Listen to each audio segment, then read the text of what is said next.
Takže čau. Takže čau lidi. Jsem tu zpět a Assassin.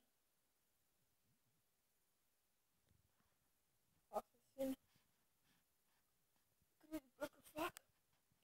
A jsem tu teda zpět. U 10 faktů o mně. Takže první fakt. Je mi 13.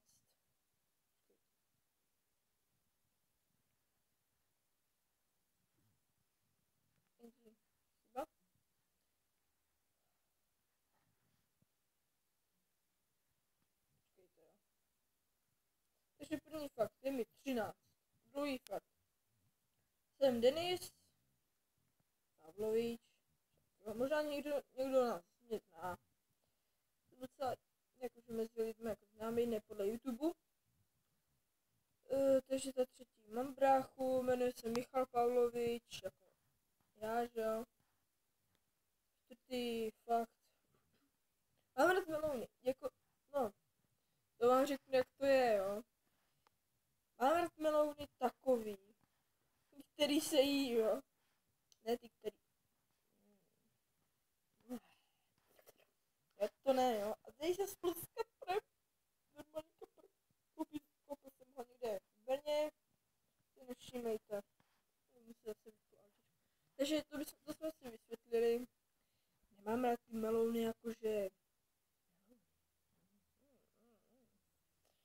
No, takže...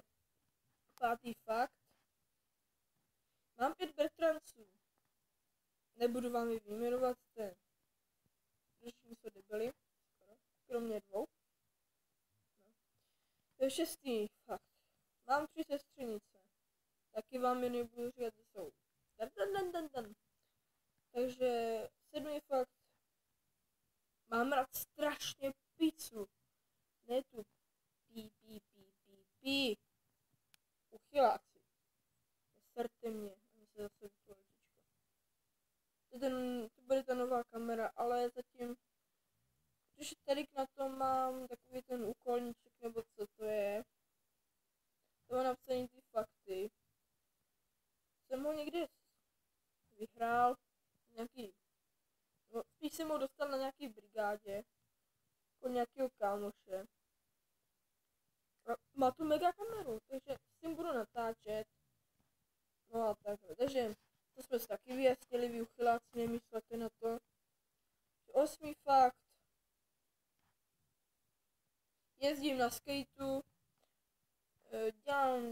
zkouším na tom dělat nějaký triky, začal jsem to minulý rok, ještě jsem nic neudělal, jenom na to můžu jezdit, takže jako rekord. Ještě jsem se jednou nevysekal, takže v pohodě, takže jdeme dál, ne? Máme Wi-Fi, jo. Takže další fakt.